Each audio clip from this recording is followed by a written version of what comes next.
right. We're live. We're live. All right. Good afternoon, everybody. This is not the first, probably won't be the last. I do a live stream on this YouTube channel as your paid programming has been interrupted by a series of atmospheric rivers that are now expected to hit California. Not for tomorrow, not just tomorrow, but also for next week. And so that's why I'm live streaming, just because there's just so much to talk about, and there's really not much to talk about across the rest of the nation in terms of significant weather at all. In fact, you all are just looking outside and like it's sunny. It's like nothing big is really going to happen except for the west. So instead, the majority this weekend or early next week, this YouTube channel will be taking focus off of the Midwest just because of how serious the California and even for portions of the Deep South could be facing in terms of how much rainfall is expected. And so in today's live stream, we're going to be looking at live satellite imagery because this storm system is remarkable by all standards. In meteorology, it is literally like a Statue of Liberty sitting over the Pacific Ocean. It's just really phenomenal. We're going to be looking at rainfall totals over the next 7 to 10 days because they are looking very significant for Southern California and even for Central California.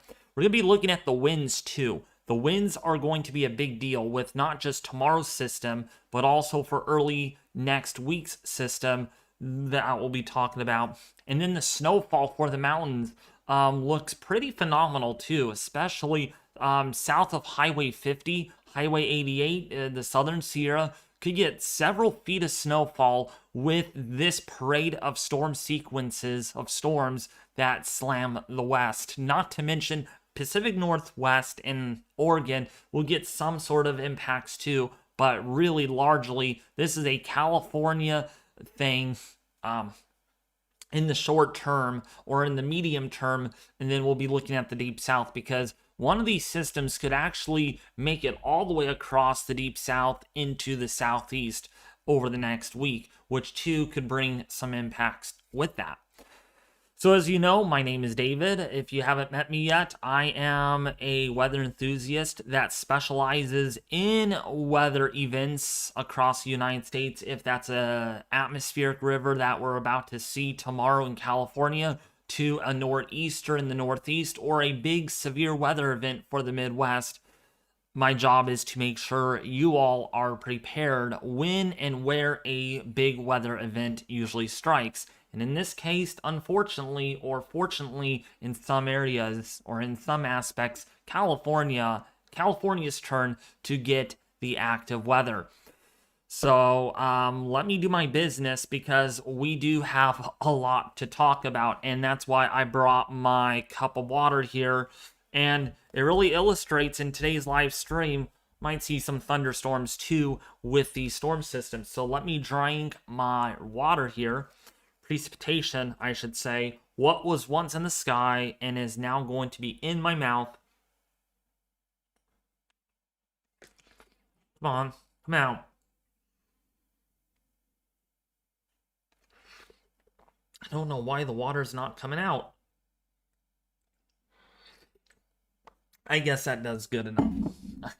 So, hey there, Captain Alpina. So since there's a lot to talk about, I will get to questions kind of towards the end of this stream.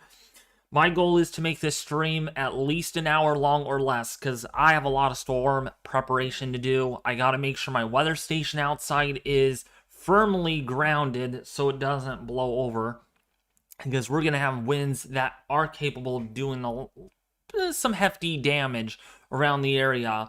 And I got to really make sure the basement, while they're working down in the basement, hopefully there's no flooding down there after this storm sequence rolls through. Because, as you all know, our heater broke, so we have no heating, no air conditioning. Well, we don't need the air conditioning, but we don't have any heating or heater until the weekend. So pretty interesting. So instead, you might see this little guy down here. That's my space heater, just in case if it did get a little on the cool side in the office. Not too bad right now. It's pretty comfortable. So with that being said, I want to show you all the satellite imagery. This is pretty phenomenal. So what you're looking at is truly a hallmark of an atmospheric river. All right, this system really exploded overnight last night into this morning. And what we have here, interestingly enough, is we have a very strong cold front. And yeah, we're talking a cold front down here in the latitude of Hawaii. Okay, and so you can see where this cold front really wraps around. And then up here to the north, where we do have a warm front that is attached. This is not a very dynamic warm front unless you get a little closer to where a lot of the cloud cover is. But then right up in here is where we have the occluded front that's wrapping all the way around. So in here is where we do have a very strong surface low pressure system that is curling around, kind of that cinnamon roll look that you get at a donut shop. Have you been to Dunkin' Donuts and you see their cinnamon rolls? It just kind of all curled up. That's kind of what this reminds. Only this cinnamon roll is going to generate some very abrupt weather for tomorrow. Thank you, Ronald, for the $10 donation. I do appreciate that, my guy. By the way, me and Ronald are very big weather enthusiasts. We might have to go out and chase this tomorrow, Ronald. I don't know. It's up to you, though. I think you work or something. But we might have to do something because this is not looking good.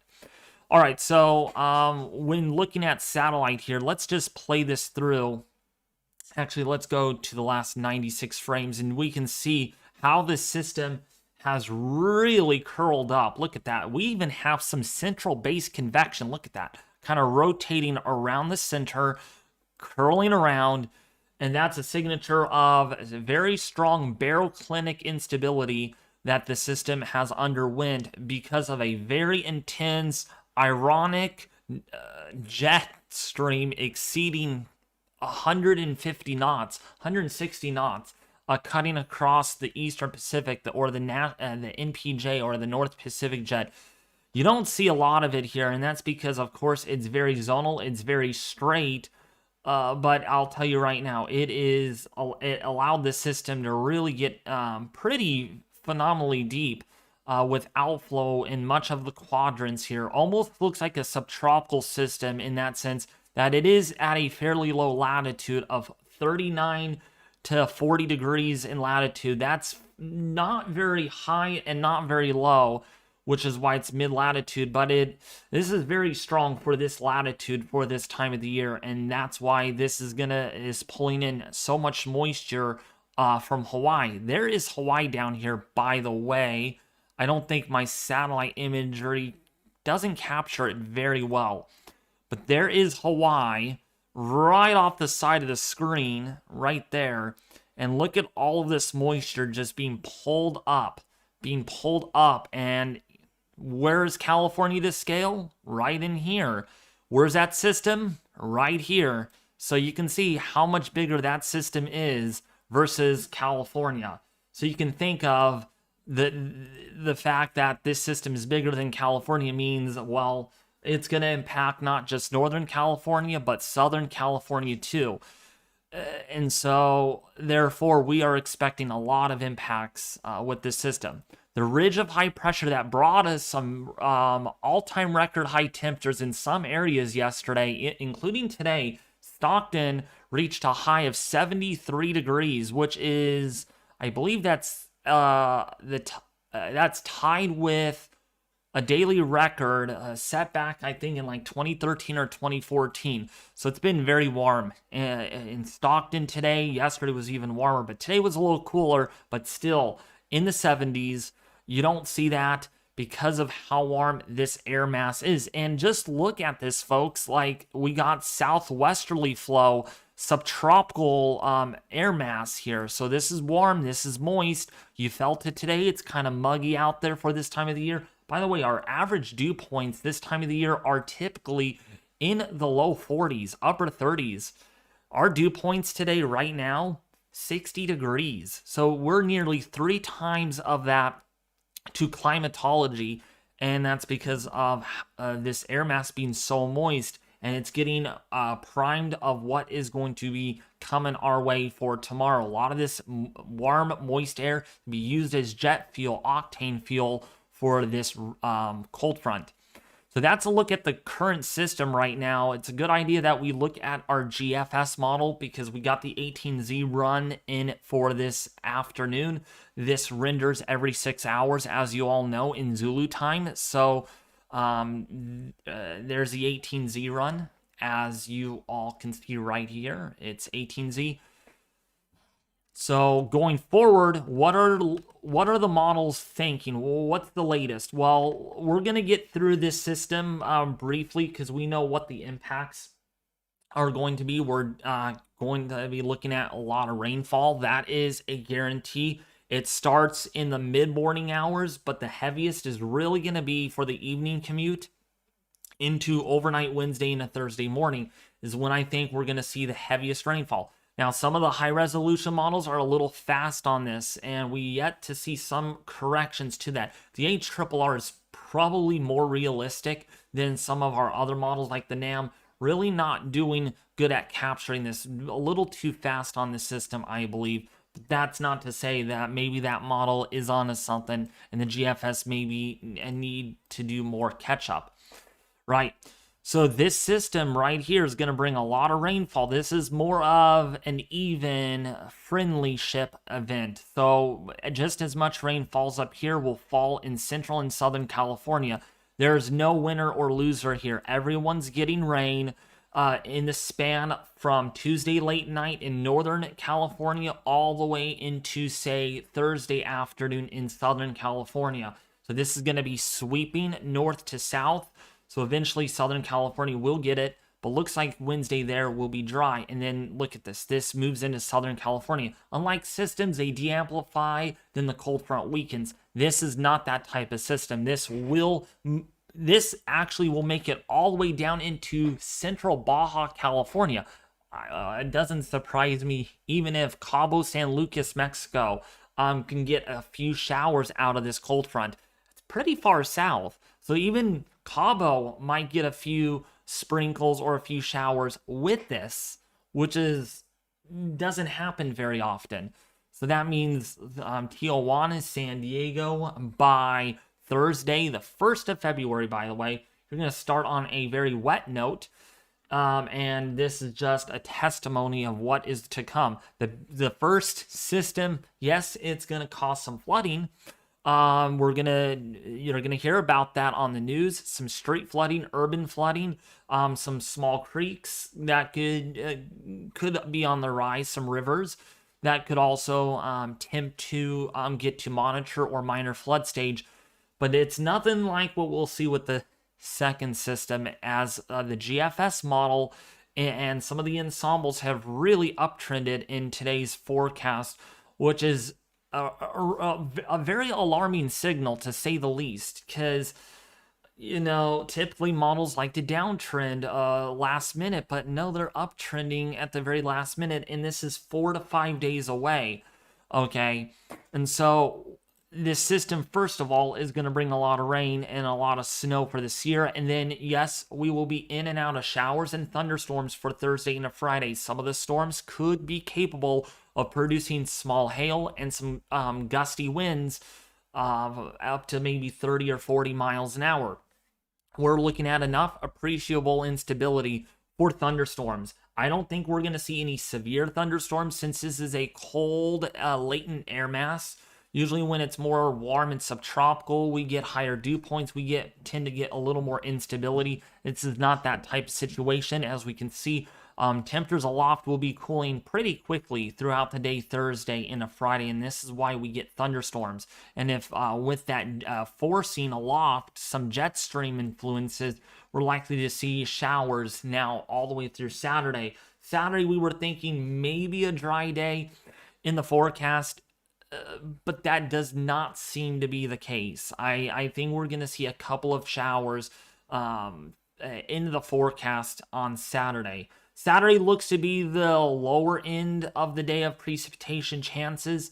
Maybe Saturday night, we get those higher chances. And then in a Sunday and Monday, of course, is when we get the better shot at some of the heaviest rainfall that is anticipated over Southern California.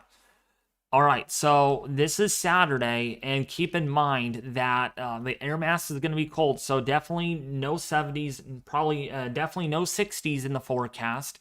So you can kind of just say goodbye to 60s and 70s over the next week or more. Perhaps going to stay cold once it does so. All right, and then here it comes. So now there is a little bit of ambiguity as far as latest GFS model runs go, as far as how much rainfall we're going to see with the second system, how strong the winds are going to be. We'll be looking at the precipitation amounts with the first and second system, and I'll give you my thoughts when I show you those. But when we take a look at our second system here, air mass is, by the way, cold. So this is going to be a very interesting setup here where it starts off cold, all right? And once the warm front rolls through, as you can see here, we're going to start seeing snow levels kind of climb up the mountain a little bit. Not to mention, we might see snow levels briefly down towards Redding. So even Redding might get a little bit of some snow. But the thing I really want to focus on is just about the second system that really concerns me a lot. Because this one has the highest potential of causing the more greater concerns of flooding, both flooding and some strong winds that could be more significant than what we thought yesterday and the day before. And there's been some ensembles also trending wetter and windier with this system too. So there seems to be a bit higher confidence that a system somewhere rather will move up the coast near the Bay Area, similar to February and March of last year when we had not February of last year. Wait, February? Maybe it was. Either way you put it, we're talking about a big system. And watch this. This is very concerning. California is not adapted to seeing bombing cyclones. You hear about those in the Northeast, the Eastern Seaboard, quite frankly, even the Pacific Northwest. I mean, up towards Vancouver Island, British Columbia. You hear about that a lot. But what you don't hear a lot about is what goes on here near California. This is truly remarkable, and this is truly a very significant wind and rain event in California standards. And we can see that here just by looking at the precipitation field. Look at that curly Q. That is a very mature baroclinic cyclone with isotropic lifting, and we're also looking at a lot of baroclinic instability with this too. So as this is deepening, doesn't surprise me if we get some strong thunderstorms along this cold front as we get a lot of frontal genetic deepening. All right. I just got word from Keith Evans. He's even mentioning about the storm system over the Pacific. Very remarkable, he said, to see that really exploding. If you guys missed that, I'll show it again. But this system in particular, Sunday and Monday, there's a lot of timing differences in the modeling, all right? First of all, and I will show you why there's a lot of uncertainty here. And it's called behind the scenes on what is going to come together and how I forecast this.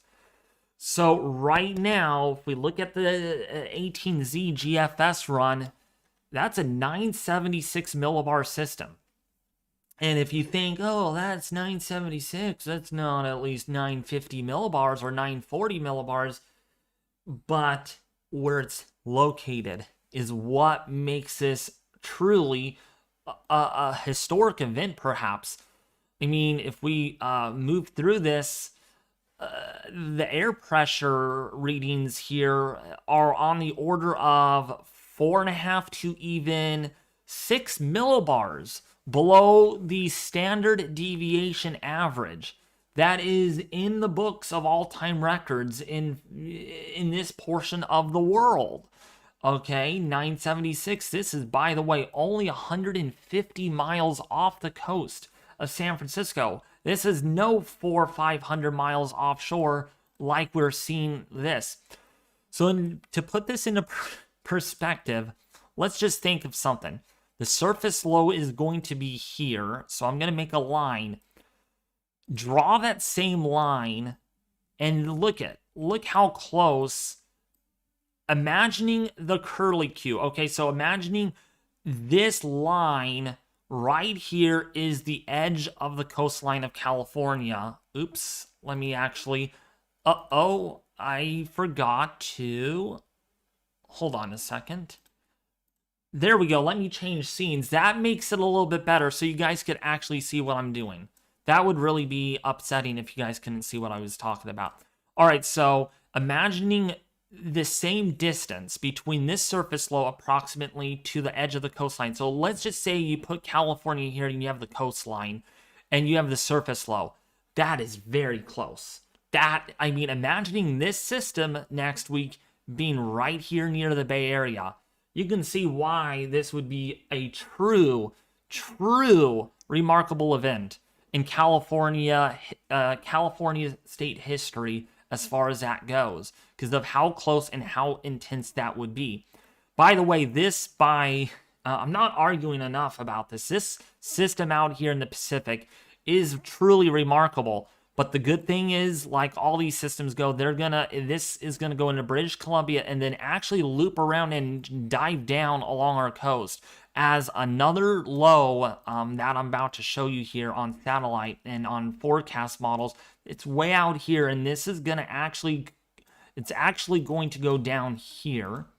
So this is going to nosedive and then get caught in the flow and then work its way up the coast as this surface low up here curls up and then comes back down. And these two systems re-emerge or will rephase, or what we call a phase up.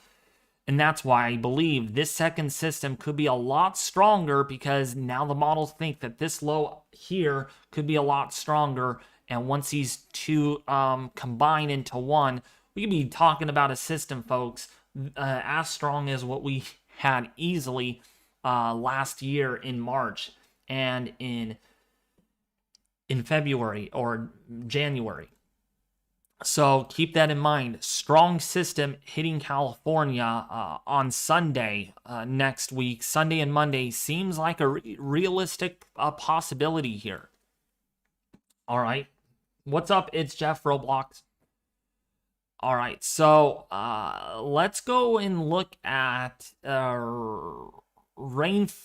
Actually, let's go here to the Northeast Pacific sector, because I want to show you all players on the field. You know, like a football game, right? We have players on the field. We have I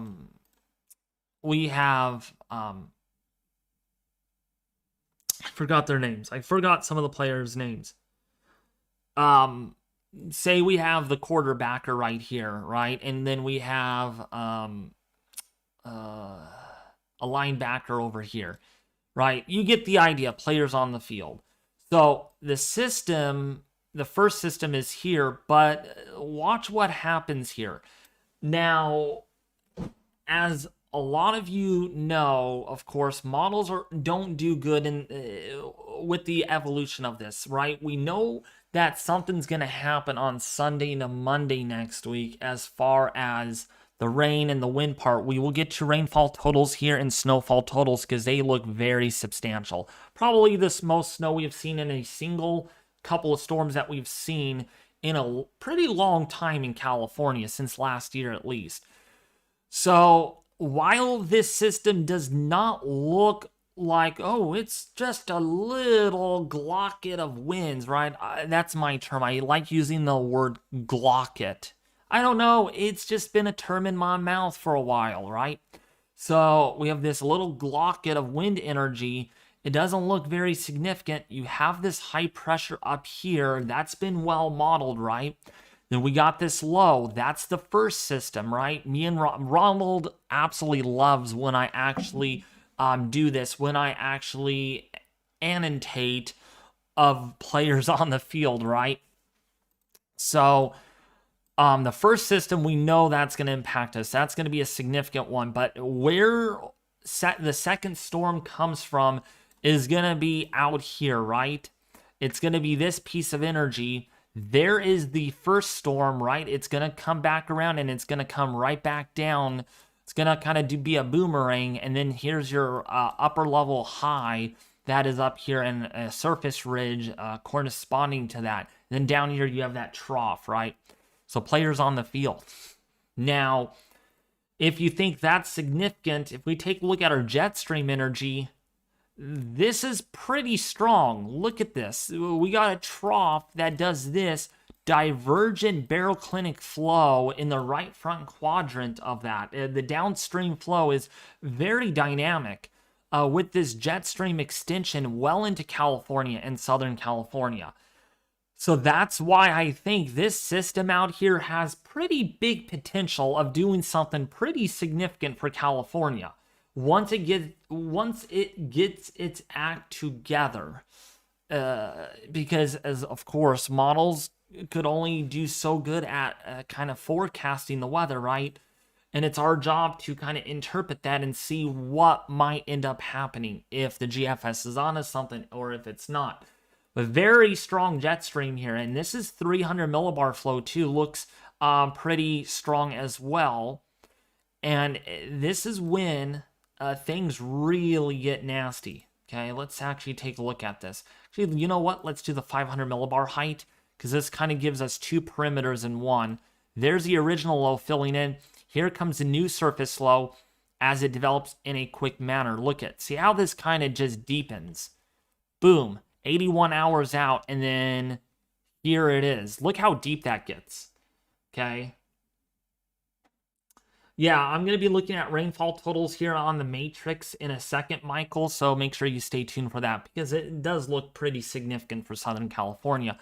But look at the dynamics coming at play. Take note of this low up here. That's storm number one, right? In this example, we'll just say it's player Kittle in the 49er game, right? What an awesome quarterback he is, and you know. So he's up there, and then we got another player. And so when these two combine, you can see, look how deep this gets. I mean, this is pretty remarkable. This is very remarkable. Look how deep that gets, right? We got to see on how things play out, right? Because something little to the change of the forecast could mean a big difference. A great example of that is if we look at the 12Z run, you can see that, oh, this was a lot deeper. Well, that influences on what happens downstream, right? That's going to be the big player here. Let's look at the previous run. See? So this is changing all over the place out here. This is not a good, consistent forecast where that trough is going to set up. Okay? So where that surface low sets up in response to where this low sets up will mean a whole different story of what Southern California and Central California get. But we know for sure this is going to be a very amplified flow through here. Very strong Pacific jet hitting California square in the face. And that's going to bring us the dynamics that we need for a storm system. That ridge is out of here. Okay, and then there comes that storm system. Really strong, like 976, 975 millibars. That's hitting California square in the face. So now when we do take a look at rainfall totals, let's actually use... You guys, let me know in chat. We have 95 people watching. What model do you want me to use for precipitation forecasts? GFS or European model? Do you have any snowfall predictions for the Sierra Nevada mountains? Yes, Jeff S. I will give you those in just a second. What's up, Sandy M? How are you? I'm sure you're in the Fresno area. I sure hope Fresno gets rain. Oh, you are going to get rain. That's a guarantee. I just don't think you're going to get as much as what we previously thought with the first storm system, but you'll get at least more than a half an inch. I think more than a half an inch, maybe 3/4 of an inch is a sure bet. NBM, Euro, and GFS. All right, I will look at the GFS since we're on it right now, since we're looking at it. So I'm not going to look at total precipitation over the next 7 days. In fact, I'm going to just look at 1 hourly rainfall totals. Okay, so, or not 1 hourly, 24-hour rainfall totals. So this is the first system. Okay, roughly, it covers it pretty well, right? Rainfall totals, again, this is off of one model, folks. So just because, oh my gosh, Fresno's only going to get 1/4 of an inch. Oh no, that's not good. We need more rain. Realize this. No model is perfect. The GFS model has its bias, just like any other model, right? So it's not going to do the best job, and that's why we look at the higher end meshed models like the 12-kilometer model. If we can bring that up, this one gives us only total. So let's go through Thursday afternoon. Here you go. Fresno might get 1.3 inches of rainfall. All right, if we look at the 3-kilometer model, Fresno might get only 3/4 of an inch of rainfall. In fact, each model is completely different, and you just got to look at an average number of models to make a meshed blend of how much rainfall you might end up seeing in average. And I think that average kind of tees up. If we look at the national blend of models, I think 3/4 of an inch, maybe a half an inch, as low as that for Fresno is a sure bet.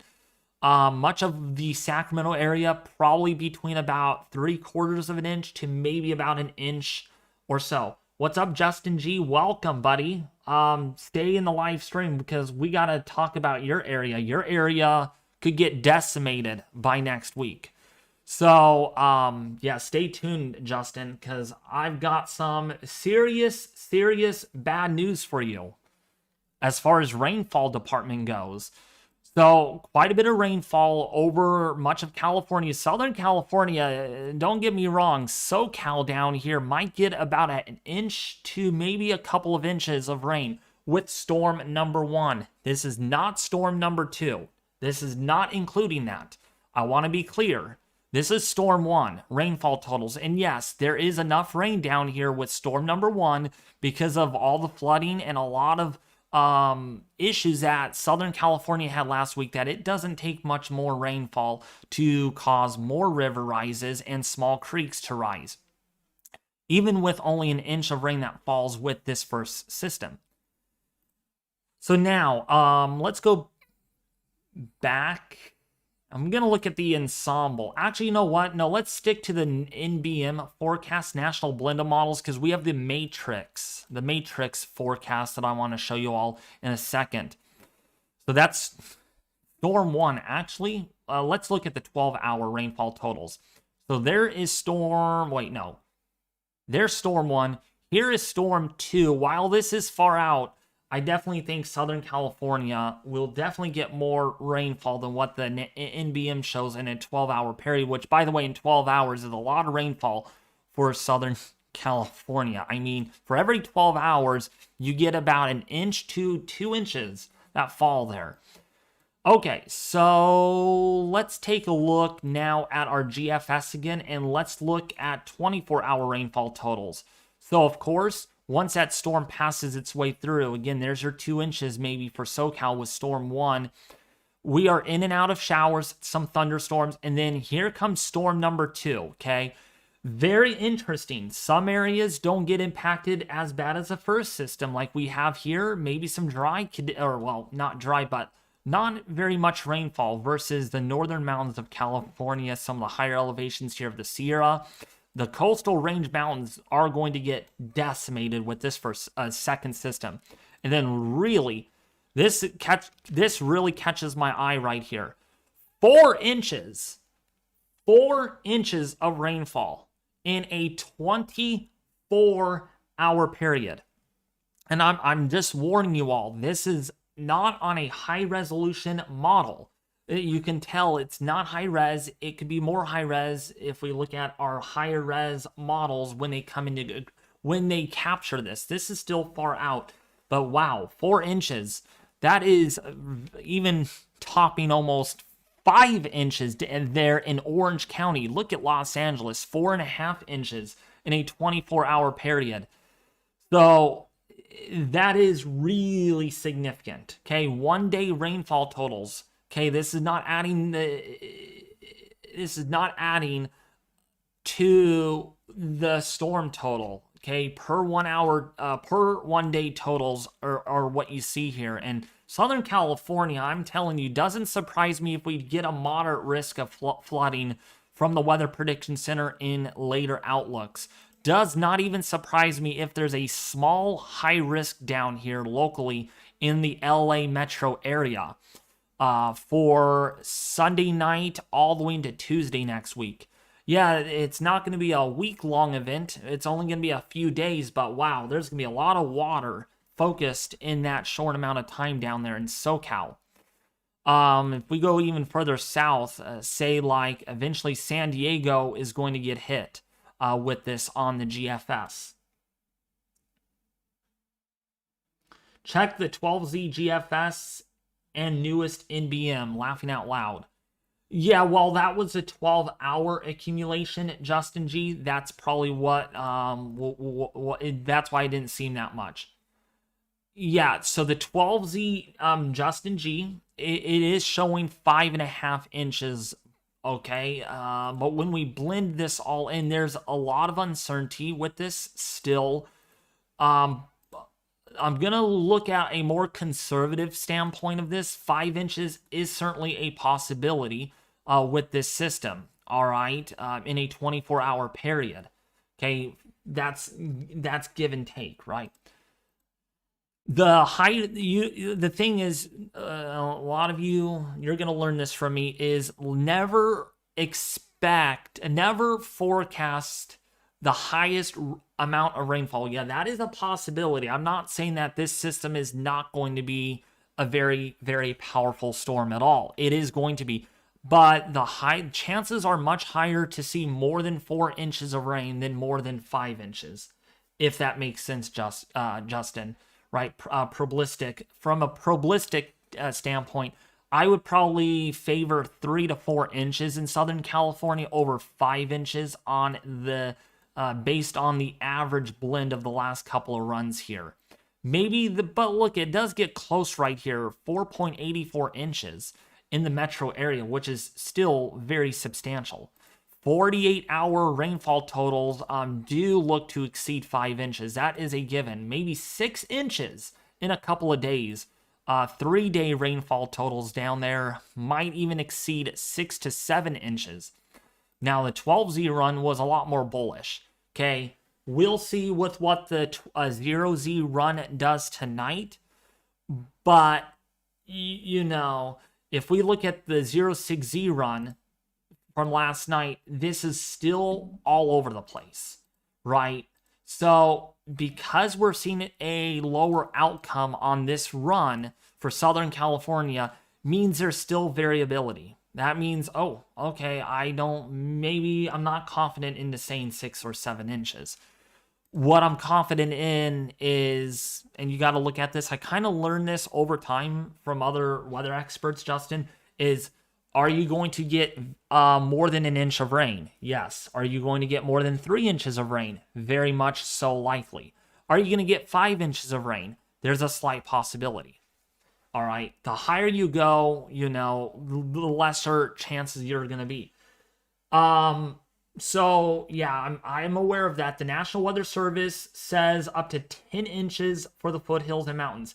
And that is to be aware. That is a good point, Justin. Almost called you Justine for some reason. I don't know why. Sorry. Justin, yeah. I did see that in the Super Blend as well. Again, the GFS is not a very good high-res model for that specific reason. So if we do go look at the national blend of models here, and we look at storm totals. Okay, now again, I can only see the 12-hour on this. I can't get 48-hour rainfall totals, so we have to use storm totals here. And some of the mountains here, 15 inches of rainfall in SoCal over the next 10 days. Now, if we look at the 12Z run and some previous runs here, this has uptrended a little bit. Now, if we look at the European ensemble forecast for that area, and that's where we're going to look at the matrix here in a second. Right now, maybe, actually, you know what? Let me do this. Can we get, okay, we can get 3-day rainfall totals. So, yeah, this is very significant. For California down here, yeah, you might see 4 to even 5 inches of rainfall on the ensemble, which is very alarming. Again, 51 members that run the ensemble. There's an average of 4 to 5 inches down here. Okay, and now the GEFS ensemble is also pretty bullish, 4 to 5 inches. So it is worth noting that maybe the 18Z GFS is probably a little conservative. Not to say that the 0Z could be even more conservative. That's why it's a little too far out still, and we will have to wait and see what models do. But ensembles are pretty helpful at this point that do paint a picture with more than maybe 8 inches of rainfall in the average mean over LA County as well as the Los Angeles metro area. So we're going to look at wind here in just a little bit, but I wanted to show you something really cool here. And Daniel Swain, a climatologist out of UCLA, he's really good. Let me see if I can fit this in. And perfect. It worked. It actually worked. You know what? Actually, hold on a second. I need to get the right screen. It's a little... Oh, no, this is the complete version. Okay, perfect. So, what you're looking at here is the European ensemble prediction system. And right here, and I'm going to try my best without kind of making this too complicated. Right on your left side are individual members, different members. So let's just say Chase is member number 1. Justin is member number 5. Michael Guerrero's member number 22. Butterdog is member number 37. So they all have their different opinions on, oh, okay, based on this. For an example, or another way to interpret this is that the model is tweaked 51 different times to get 51 different possible outcomes. And so right now, most of the members are showing about 1.5 inches for Southern California for the first storm system. But there are some of the more bullish members on the matrix here showing maybe 2 inches. Those are more outliers, by the way. So this is kind of an outlier model here. Outlier because it's showing 3 inches. So you want to stay away from those members particularly, and you want to look at the blended average. 2 inches seems more likely than 3.3 and maybe 1.9 and 1.7. But focus on here. Okay, it's roughly Sunday and beyond. I have boxed this in so you all can see this. This box that I put is the area that I'm really, really concerned about for Southern California. Now, this is a point forecast, so this is strictly only for Los Angeles, the city of Los Angeles. What about San Bernardino? What about San Fernandino? What about Covina? What about San Dimas? What about Anaheim, right?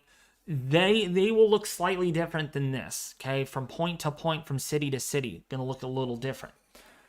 But on this model, member 29, okay, member 29, which is right here, 12 inches. So that's probably an outlier. That would absolutely be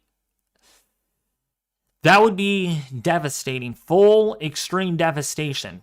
13 inches of rainfall within a matter of a few days. That would just be unpractical at this point.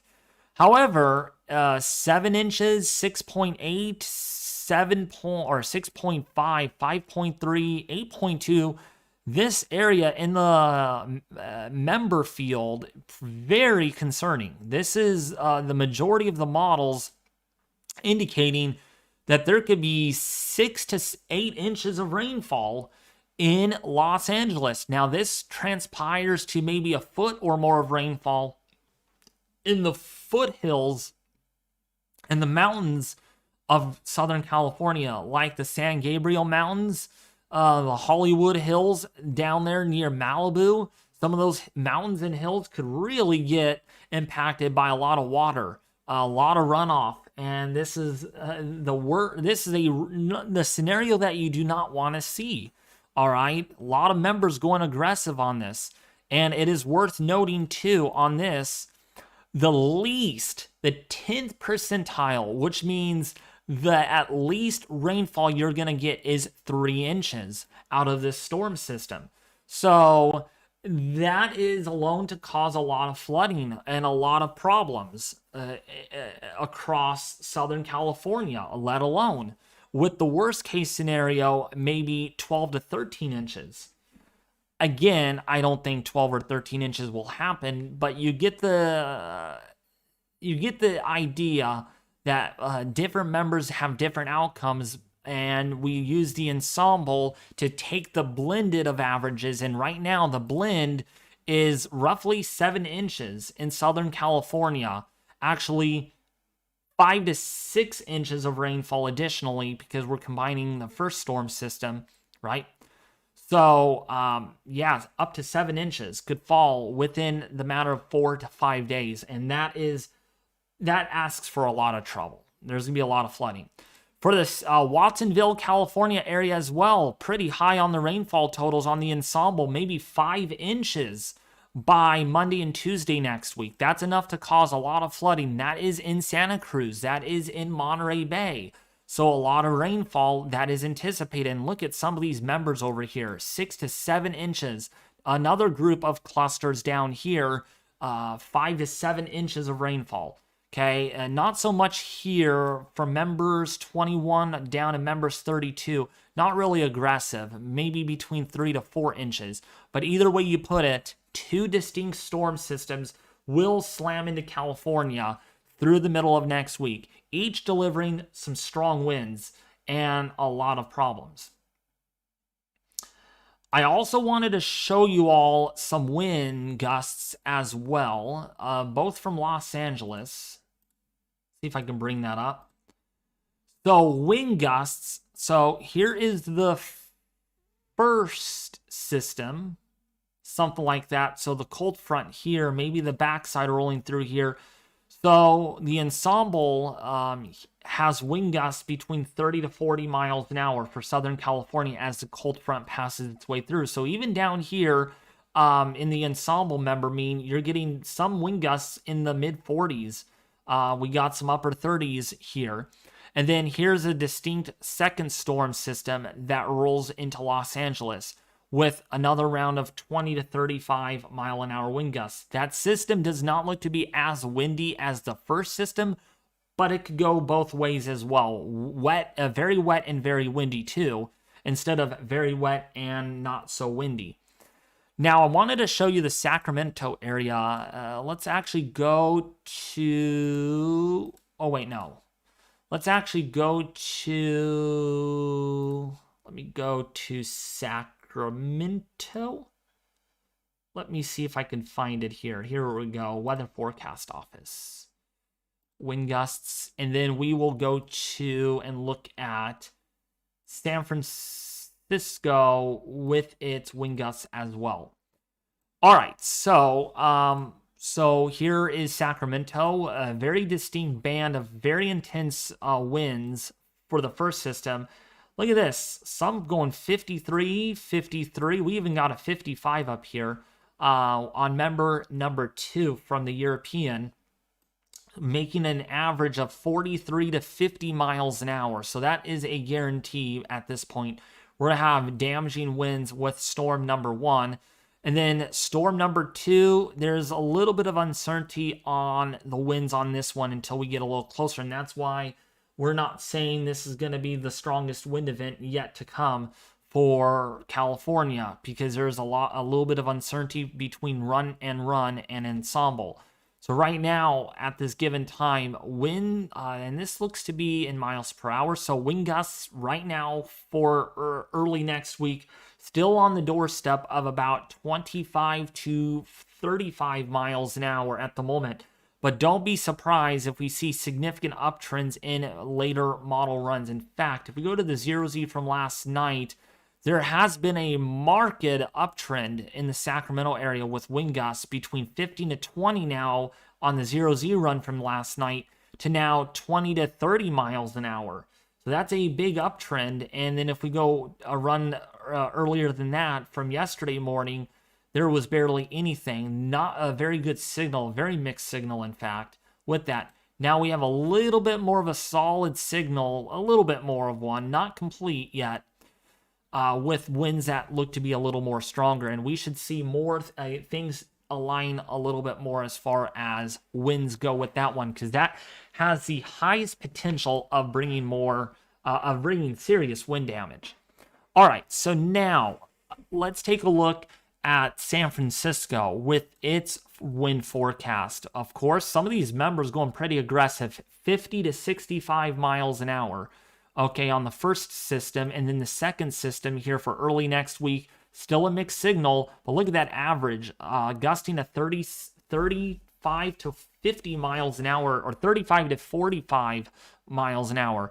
And just keep in mind, some of these members are really aggressive. We got a 73, 69, and a 66 on members 49 and 50. Got a 64 there, which means winds are going to be a problem with both storm systems. Not just one, not just the second one, but 2 of them.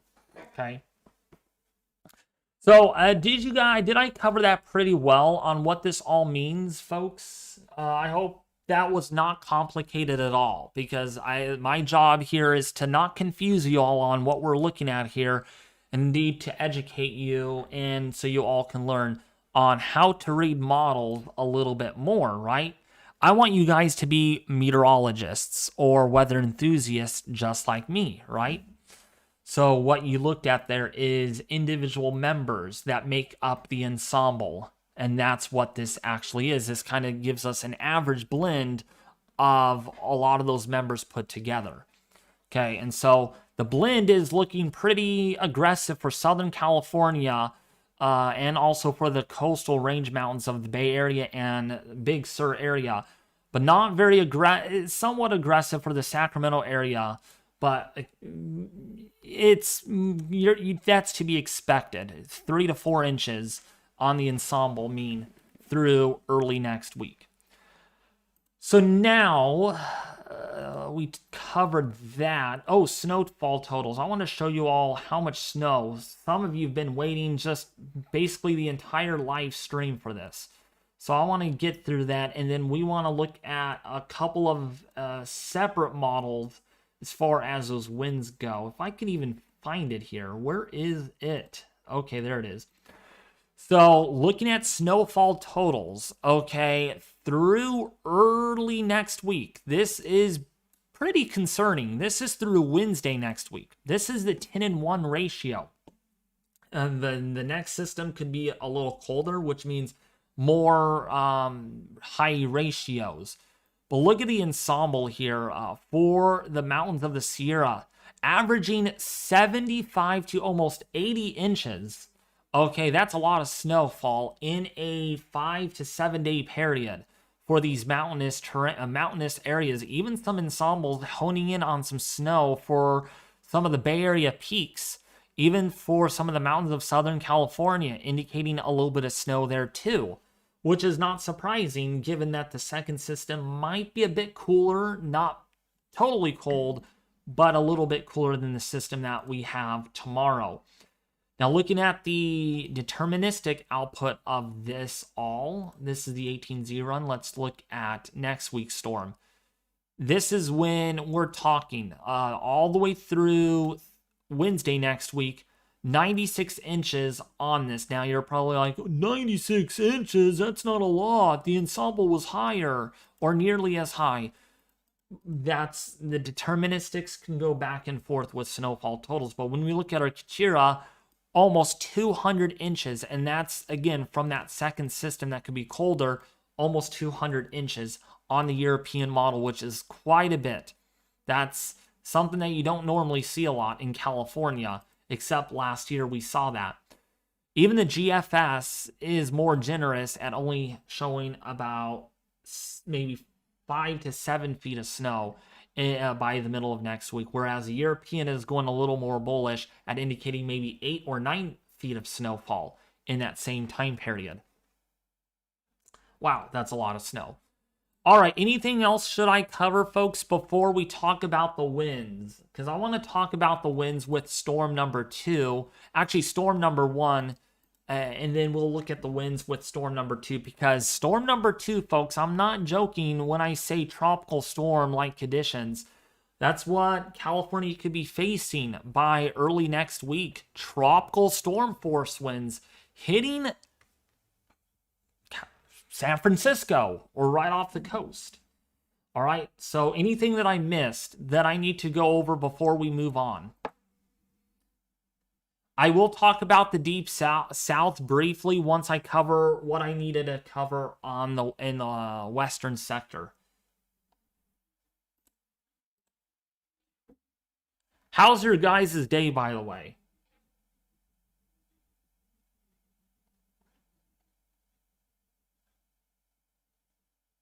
All right.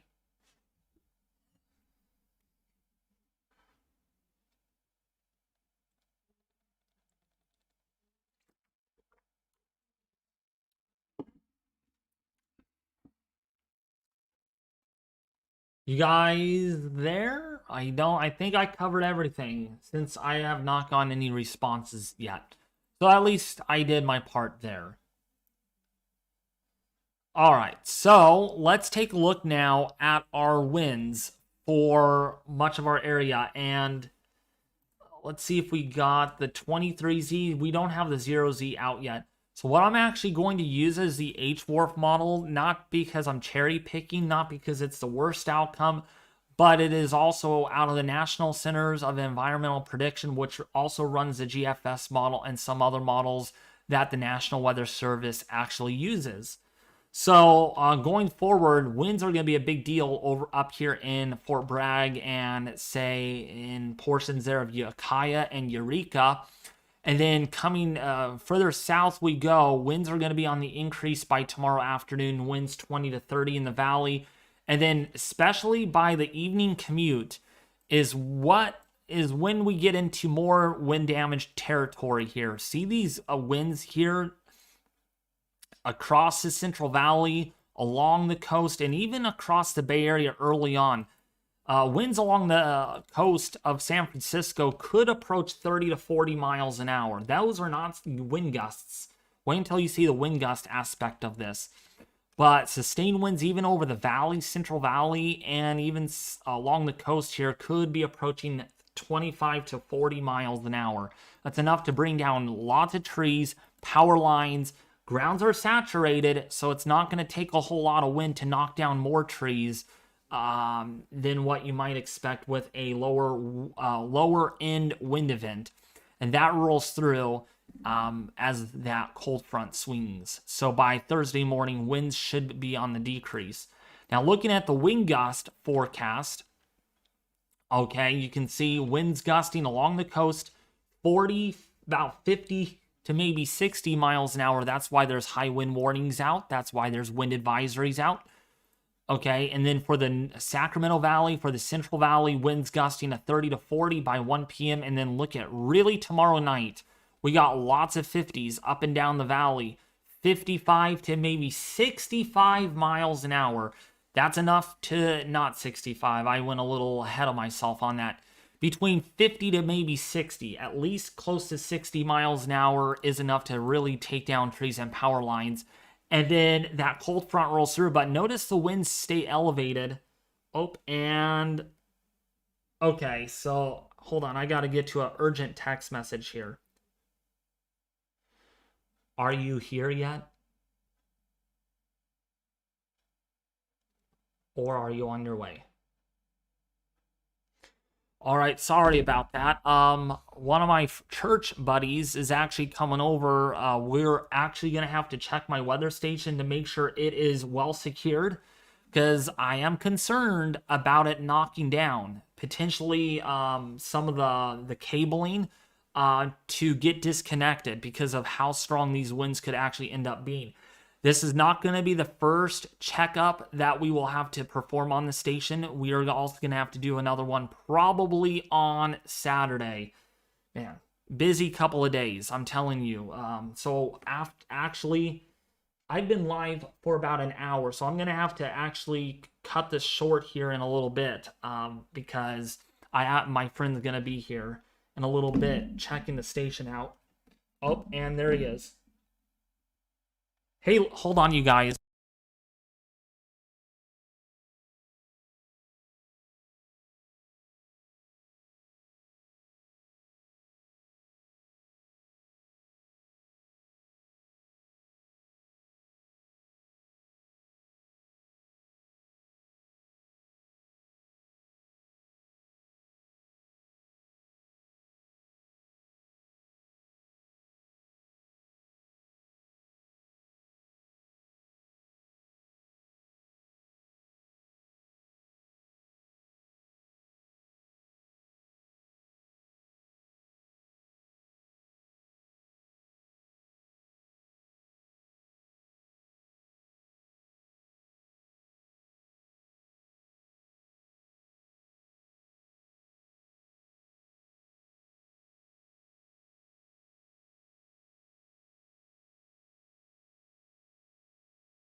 All right, sorry about that, you guys. I'm actually gonna have to go here in a couple of minutes. Sorry about that. I had to mute because I was in a phone call.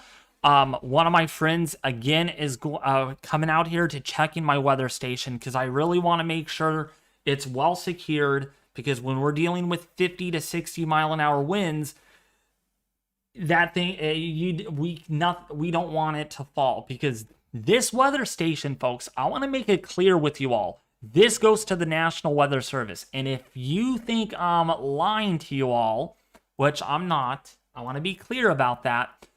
I want you all, guess what, you guys? Urgent message that has been updated. We now have a storm warning along the California coast of San Francisco into the Big Sur coast. Now, we have a storm warning with wind gusts as high as 60 knots along the coast of California with this upcoming storm system. Okay, so I wanted to interrupt that really quickly because I feel like that's urgent to talk about. Storm warning has now been issued for the waters of Santa Cruz down into the Big Sur area, where winds could gust over 60 knots with this first system, which does not include the second system, by the way. All right, so see this weather station right here? See that? I know I don't want to really disclose my location, but right here is my weather station. Right there. So if you, I'm actually going to click on it and I'll send you guys a link to it. This is it. All right. And Ronald knows. I showed Ronald this and he thought, wow, that's really cool. So this is my weather station, and I have to make sure that this is not going to be offline at all during the storm event unless the power goes out. I would rather the power to go out than my weather station to fall over because of strong winds. So, that's what we're dealing with here, and that's why I have to go in like 2 or 3 minutes. Sorry, I had to cut this short. As you know, this is what happens when weather hits my area. I'm very busy. I got to make sure things that belong to me, that I care about, that transmit data to the National Weather Service are protected from falling over and stuff. Yes, I will disclose my weather station is 50 feet high off the ground. So it is fully exposed to the elements. I mean, as exposed to the elements as you all can see. And that is why you can see how consistent my weather data is. Yeah, that's my weather station.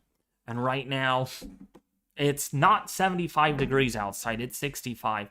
3 degrees cooler than it was yesterday at this time, so at least it's cooler today than what we had yesterday. Do you plan streaming when these systems come through? I am planning to live stream. Now, I don't know if I'm going to drive out in this. I think it's going to be a little bit of much. It's going to be dark. It's going to be more in the evening and nighttime hours. So I don't feel comfortable because I only have had my license, folks, for like 10 months, 9 months already. So it's a little soon for me. If it was during the day, I would probably go out and chase this and do other things. Unless Ronald, now if Ronald is up to doing this, Ronald, you're watching this right now, maybe we will do some weather chasing, but I don't want to do this really alone because my grandma, you know, she gets concerned about me, like, oh, you're not going to go out by yourself in your car chasing the storm, you know, because there could be flooding that I don't see and there could be other impacts. So but I will, maybe what I will do is if I drive, I'll drive to Safeway. Maybe what I'll do is I'll do a 1 hour live stream and I'll drive to Safeway, kind of where I work, over there, because that has good cell reception. And so what I think I will do is make a destination and just set up shop over there because there's more lighting over there anyway, so you're not going to be able to see much out in the country because it's going to be dark. And so, I don't know. I feel weird of doing it just for a storm system. I don't think I'm gonna do it. I just don't think. But I'll try to see if I can live stream on something. So yeah, Winzo in the valley. All you need to know: big time, big time winds. 40 to 50, maybe 60 miles an hour, enough to really cause a lot of damage in the valley. And I'm hoping, fingers crossed, that my power does not go out. Okay, I am up to questions for like 3 minutes, 2 minutes, actually about 3 minutes. 3 minutes to ask me questions, folks. The timer starts. Let me set my timer because I literally have to go. You know. Okay. 3 minutes, counting down right now. Any questions? Nice. I'll be watching in any case. Sweet butter dog. Oh! I wanted to show you all the second storm with those winds. I wanted to show you that really quickly. Here is the second storm that could bring in some serious winds for my area yet again for Sunday. Wow, this looks to be a really big deal. Man, that looks bad. That looks really bad. And so, we'll have to keep an eye on that. Self-explanatory on that system. That system, by the way, has the potential of bringing 50 to 60 mile an hour winds in the valley. 50 to 60 mile an hour winds in the valley, maybe 75 plus mile an hour winds along the coast. We will really have to watch that very carefully because look at that. That's even 80 mile an hour wind gusts along the California coast. Look at that. Man, that would be serious. Okay.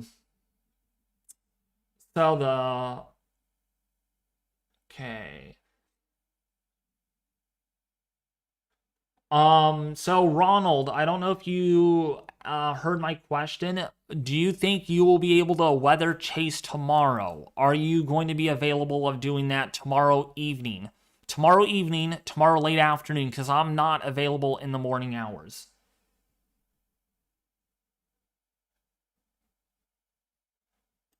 Yeah, it says this is 10-meter wind gusts.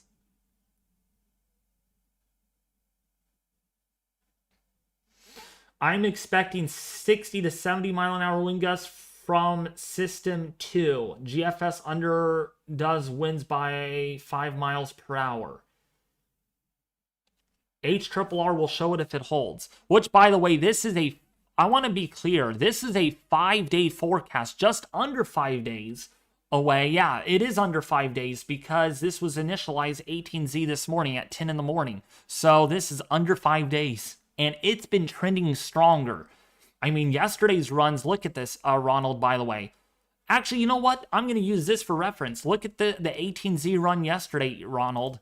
And look at today's 18Z. It went stronger. It literally went stronger by 3 miles an hour along the coast. So that is a big concern. Look at the low-level winds, too. Low-level winds in the valley could be very strong if this holds up. 80 knots. 80 knots. All right, questions closed. Questions closed. Okay, so you all haven't seen anything yet. Oh, I know. This could be a really big storm. This could be really big. Because of the high level of concern, man, I'm not... Okay, I will stream tomorrow, but it's not... Man, I'm going to have to try to figure out a way to stream tomorrow and show you all the models. I'm going to have to figure something out because this has very big potential. I mean, look at the winds here. 80 knots, or 90 knots perhaps. 90 knots hitting the coast at 5,000 feet above the surface. Oh my gosh, this is 90 knots. 90 knots. I'm just seeing this for the first time. 90 knot winds. Left exit region, by the way, Ronald, 100 knot winds at 500 millibars. So, yeah, this is a big deal. Look at the winds over the valley, 80 knots at 5,000 feet. So this has a capability of being destructive. Okay. I think that's it. All right. Well, anyways, folks, thank you all for tuning in to today's live stream. I have to check on my station with my friend. No, I'm not trying to ignore you guys, but this is what happens when we're dealing with a big system. That's a $3,000 weather station. I am not letting that fall over because I did not do a maintenance check on it before our storm system. So, yeah. The link is in the chat leading to that weather station, or you could find it here. Let me actually go. Oops, and he is here.